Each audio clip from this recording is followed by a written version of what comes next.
Hello everyone, మనం basic of stock market for beginners అనే concept తోటి అయితే డైలీ అయితే వీడియోస్ చేయడం జరుగుతుంది. ఈ వీడియోలో మనం రివర్సల్ బైజోన్ యాక్షన్ గురించి అయితే ఫుల్ ఇన్ఫర్మేషన్ అయితే వీడియోలో అయితే మనం తెలుసుకోవడం జరుగుతుంది. ఎవరైతే ఎస్పెషల్లీ బిగినర్స్ ఉన్నారో వాళ్ళ గురించి అయితే వీడియోస్ అయితే చేయడం జరుగుతుంది. మనం ఓకే అని రివర్సల్ బైజోన్ యాక్షన్ గురించి అయితే ఈ వీడియోలో మనం ఫుల్ ఇన్ఫర్మేషన్ అయితే తెలుసుకుందాం. ఇప్పుడైతే ఇక్కడ మనకు ఫస్ట్ ఒక బేరిష్ క్యాండిల్ అయితే ఫామ్ అవుతుంది. తర్వాత నెక్స్ట్ కూడా బేరిష్ క్యాండిల్ అయితే ఫామ్ అయిన తర్వాత ఇక్కడ ఒకటి బుల్లిష్ క్యాండిల్ అయితే మనకి ఫామ్ అవుతుంది. అది ఈక్వల్గా దీనికి బేరిష్ క్యాండిల్ అని బుల్లిష్ క్యాండిల్ రెండు కూడా ఈక్వల్గా మనం ఫ్రెండ్ కూడా ఫామ్ అయితే అవుతుంది. ఇక్కడ ఇది బై జోన్, ఈ ఎంట్రీ అనేది బై జోన్. ఇక్కడ ఈ నెక్స్ట్ బుల్లిష్ క్యాండిల్ మనం ఎంట్రీ అనేది తీసుకొని ఇక్కడ కింద మాత్రం స్టాప్ లాస్ అనేది ఇక్కడ స్టాప్ లాస్ పెట్టాలి. తర్వాత ఇక్కడ మనం ఎంట్రీ తీసుకోవాలి. స్టాప్ లాస్ ఇక్కడ విక్ కింద మనం స్టాప్ లాస్ పెట్టుకొని ఇక్కడ మనకు బాడీ దగ్గర ఈ రెండు బాడీ అయితే ఇక్కడ ఉన్నాయో వాటి ఈక్వల్గా మనం ఎంట్రీ అనేది తీసుకోవాలి. కంటిన్యూస్గా మనం అప్ సైడ్ అయితే మూవ్ అయితే అవుతుంది. ఎప్పుడైతే మళ్ళీ రివర్సల్ అవుతుందో మళ్ళీ ఒకసారి రెడ్ క్యాండిల్స్ ఎప్పుడైతే పడుతుందో అప్పటి వరకు మనం వెయిట్ చేసి ఇక్కడ స్టాప్ లాస్ పెట్టుకోవడం, లేకపోతే ట్రైలింగ్ స్టాప్ లాస్ పెట్టుకుంటే వెళ్తే మాత్రం ఎలాంటి ప్రాబ్లం అనేది ఉండదు. ఇది రివర్సల్ బైజోన్ యాక్షన్. మళ్ళీ ఒకసారి ఎక్స్ప్లెయిన్ చూస్తాను చూడండి. ఒకసారి ఫస్ట్ మన బేరిష్ క్యాండిల్ ఫామ్ అవుతుంది. తర్వాత నెక్స్ట్ కూడా బేరిష్ క్యాండిల్ ఫామ్ అవుతుంది. తర్వాత ఒకటి బుల్లిష్ క్యాండిల్ అనేది ఫామ్ అయితే అవుతుంది. దానికి ఈక్వల్గా ఫామ్ అవుతుంది. ఇక్కడ విక్ కింద మనం స్టాప్ లాస్ పెట్టుకొని ఎక్కడైతే రెండు బాడీ ఈక్వల్గా ఉందో అక్కడ మనం ఎంట్రీ అనేది తీసుకుంటాం. ఎంట్రీ పాయింట్ అక్కడ ఈ కింది సైడ్ మనం స్టాప్ లాస్ పెట్టుకొని పైన ఎంట్రీ తీసుకొని మనం ఒక టార్గెట్ రీచ్ అయ్యేంత వరకు అయితే వెయిట్ చేయాలి. ఎప్పుడైనా మనం ఎంట్రీకి మన టార్గెట్ కానీ రీచ్ కావాలి, లేదంటే మన స్టాప్ లాస్ అయినా అయితే కావాలి. లేదంటే మాత్రం లేదు అంటే కొంచెం మన బ్రోకరేజ్ లేకపోతే కొంత పర్సెంట్ మనం ట్రయలింగ్ స్టాప్ లాస్ పెట్టుకుంటే ఎలాంటి ప్రాబ్లం ఉండదు. ట్రయలింగ్ స్టాప్ లాస్ అనేది చేస్తే మాత్రం ఎలాంటి నష్టం అనేది ఉండదు. కాకపోతే ఈ ఆప్షన్స్ వల్ల అయితే సడన్గా ఫాల్ అనేది అవుతుంది. స్టాప్ లాస్ కొట్టి మన అప్ సైడ్ అయితే మూవ్ అవుతుంది. ఎవరైతే ట్రేడింగ్ని అయితే అవాయిడ్ అయితే చేయండి. ఎస్పెషల్ ట్రేడింగ్ మాత్రం అవాయిడ్ చేసి ఇన్వెస్ట్మెంట్ మాత్రం చేస్తే ఎలాంటి ప్రాబ్లం అనేది ఉండదు. మనం నెక్స్ట్ ఏంటంటే మనం ట్రేడింగ్ వ్యూకి వెళ్ళి మాత్రం కంప్లీట్గా దీని గురించి అయితే ఒకసారి సెర్చ్ అయితే చూద్దాం. దాని గురించి మీరైతే ఫస్ట్ మనం టైం ఫ్రేమ్ గురించి అయితే నెక్స్ట్ వీడియోలో మనం మాట్లాడుకుందాం. అది చాలా చాలా ఇంపార్టెంట్. ఏ టైం ఫ్రేమ్లో మనం ట్రేడ్ చేస్తే బెటర్ అని చెప్పేసి మనం నెక్స్ట్ వీడియోలో మనం మాట్లాడుకుందాం. దాని గురించి అయితే ఫుల్ ఇన్ఫర్మేషన్ అయితే తెలుసుకోవడం జరుగుతుంది. అందు గురించి నా వీడియోని మాత్రం ఎవరు కూడా మిస్ కావద్దు. ఇప్పుడైతే నెక్స్ట్ అయితే మనం ట్రేడింగ్ వ్యూకి వెళ్ళి మాత్రం ఇక్కడ మనం తీసుకునేది ఎంతవరకు వర్క్ చేస్తుంది, ఎంత మనకు పర్సంటేజ్ ప్రాఫిట్ ఉందని చెప్పేసి మనం వీడియోలో అయితే అబ్జర్వేషన్ అయితే చూద్దాం. దాని గురించి అయితే ట్రేడింగ్ వ్యూ ఓపెన్ చేసి పర్ఫెక్ట్గా దానిలో అయితే మనం అనుకున్న స్ట్రాటజీ ఎంతవరకు అయితే వర్క్ చేస్తుంది అని చెప్పేసి మనమైతే ఫుల్ ఇన్ఫర్మేషన్ అయితే దాని నుంచి వెళ్ళి తెలుసుకుందాం.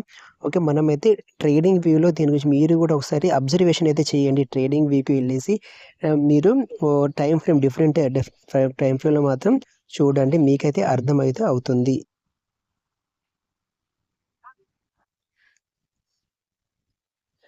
ఓకే అండి, మనమైతే ఇప్పుడైతే ట్రేడింగ్ వ్యూలో అయితే మనం అనుకున్నది ఎంతవరకు అయితే సక్సెస్ రేటింగ్ ఎంతవరకు ఉంటుందని చెప్పేసి మనమైతే ఒకసారి వీడియోలో అయితే చూద్దాం. ఇక్కడ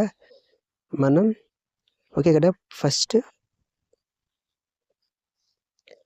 ఇక్కడ బేరిష్ క్యాండిల్ అయితే ఫామ్ అయితే అయింది. ఇది తర్వాత నెక్స్ట్ కూడా బేరిష్ ఈ రెండు అయితే ఈక్వల్ అయింది. ఈ ఏరియాలో మనం స్టాప్ లాస్ పెట్టుకొని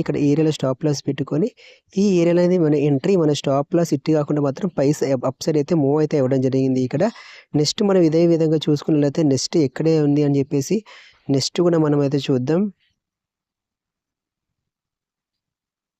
ఈ రకంగా చాలా అయితే మనకైతే ఉంటాయండి. ఇక్కడ చూసుకున్నట్లయితే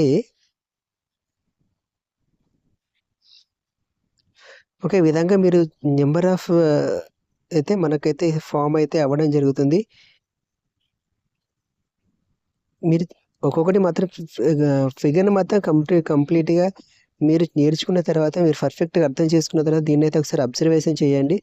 అబ్జర్వేషన్ చేస్తున్నైతే ఇక్కడ చూడండి. ఫస్ట్ ఇక్కడ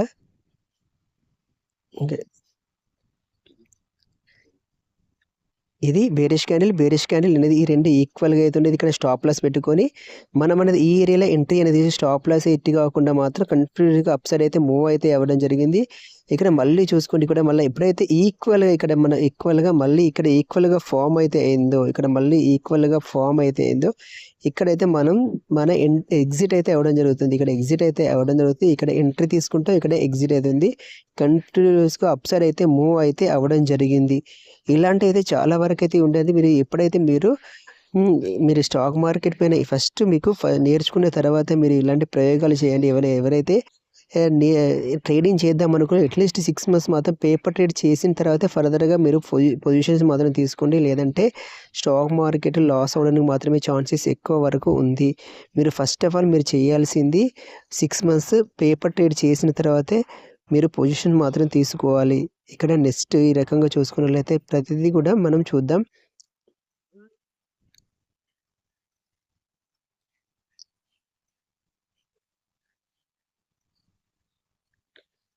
ఓకే అండి, ఇక్కడ కూడా మనకైతే 2 1 2 ఇక్కడ మనకైతే ఫామ్ అయితే జరిగింది. మనం అనేది ఇక్కడ ఎంట్రీ, ఇక్కడ స్టాప్ లాస్ అనేది ఇక్కడ కొట్టింది. స్టాప్ లాస్ అని కొట్టి అప్ సైడ్ అయితే మూవ్ అయితే అయింది. ప్రతిసారి మనకు ప్రాఫిట్ రావాలన్నది ఏం లేదు. ఒకసారి స్టాప్ లాస్ని కూడా మనం భరించాల్సి ఉంటుంది ట్రేడింగ్లో. ఎవరైతే స్టాప్ లాస్ని అయితే పెట్టుకుంటారో వాళ్ళే అయితే మాత్రం ప్రాఫిటబుల్ ఉంటారు. వితౌట్ స్టాప్లతో ట్రేడింగ్ అయితే చేస్తారో వాళ్ళైతే లాస్ అవ్వడానికి మాత్రమే ఛాన్సెస్ ఉంటుంది. అందుగురించి ఫస్ట్ ఆఫ్ ఆల్ ఎవరైతే ట్రేడింగ్ చేస్తారో వాళ్ళు స్టాప్ లాస్ కంపల్సరీ యూజ్ అయితే చేయాలి. ఇక్కడ మీరు చూడండి, ఫస్ట్ ఇక్కడ బేరిష్ క్యాండిల్ తర్వాత 2 ఈక్వల్గా మాత్రం మనకైతే ఫామ్ అవుతుంది. పర్ఫెక్ట్ మనకైతే ఇక్కడ బై ఎంట్రీ అనేది పర్ఫెక్ట్గా దొరికింది. కంటిన్యూస్గా అప్ సైడ్ అయితే మూవ్ అయితే అవ్వడం జరిగింది. మీరు చూడండి మళ్ళీ ఒకసారి ఇక్కడ చూడండి, ఇక్కడ బేరిష్ క్యాండిల్ ఫామ్ అయింది. 2 కూడా ఈక్వల్గా మనకైతే ఫామ్ అయితే అవ్వడం జరిగింది. ఇక్కడ 51,134లో మనమైతే ఇక్కడ స్టాప్ లాస్ అనేది ఇది మన ఎంట్రీ అనేది ఈ జోన్. ఇక్కడ 51,136 అనేది మన ఎంట్రీ పాయింట్. 51,000 ఏమో మన స్టాప్ లాస్. ఎప్పుడు కూడా మన స్టాప్ లాస్ ఎక్కడ కూడా టచ్ కాలేదు. 51,208 అనేది మన ఫస్ట్ టార్గెట్. ఇక్కడ మనం చూసుకున్నట్లయితే 51,600 అనేది మన సెకండ్ టార్గెట్ పెట్టుకుని మనం వెయిట్ చేసినట్లయితే మనకైతే మంచి రిజల్ట్ అయితే ఉంటుంది. ఇక్కడ ఎవరైతే ఇక్కడ ఓపిక ఉందో, ఎవరికైతే ఇంట్రెస్ట్ ఉందో వాళ్ళు మాత్రమే కేర్ఫుల్గా వినండి. ఇది 51,136 అనేది మన ఎంట్రీ పాయింట్ అవుతుంది. 51,000 అనేది మన స్టాప్ లాస్ ఉంటుంది. 51,280 అనేది మన ఫస్ట్ టార్గెట్. తర్వాత నెక్స్ట్ టార్గెట్ వచ్చేసి 51,600 అనేది మన నెక్స్ట్ టార్గెట్. ఇంకా మనం కంప్లీట్గా మనకైతే అప్ సైడ్ అయితే కంప్లీట్గా పోయింది.